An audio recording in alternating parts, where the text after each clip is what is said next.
ஆண்டவரும் அருமை இரட்சகருமாகிய இயேசு கிறிஸ்து நாமத்தினாலே அன்பின் வாழ்த்துக்கள்.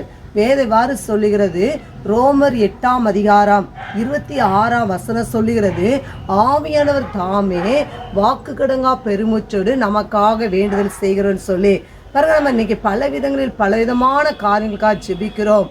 இன்னைக்கு பலவிதமாய் நம்ம ஜெபிக்கலாம், கெஞ்சி ஜெபிக்கலாம், மண்டாடி ஜெபிக்கலாம். ஆனால் இந்த வசனம் சொல்லுகிறது, ஆவியானவர் தாமே வாக்குகடங்கா பெருமுச்சோடு நமக்காக வேண்டுதல் செய்கிறேன்னு சொல்லி. அப்புறம் ஆவியானோடு இணைந்து நாம் என்ன செய்யணுமா? நாம் ஜெபிக்க வேண்டும். நம்முடைய பலத்தினால் ஜெபிக்க முடியாது.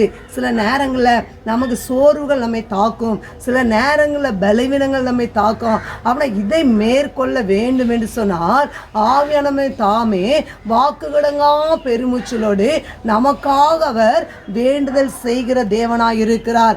அப்படின்னா நம்ம என்ன பார்க்குறோம், ஒரு நபர் கார் நினைச்சுவாங்க, ஓட்டுவாங்க. அவங்க சென்னை வரைக்கும் கூட ஃபுல்லாக ஒரு நாள் நைட்டு ஃபுல்லாக உட்காந்து நினைச்சுவாங்க, சொந்த மாம்சத்தால் ஓட்டிடுவாங்க. ஆனால் ஜெபிக்கும் போது நாம் சொந்த மாம்சத்தால் அப்படி இரவு முழுவதும் ஜெபிக்க முடியாது.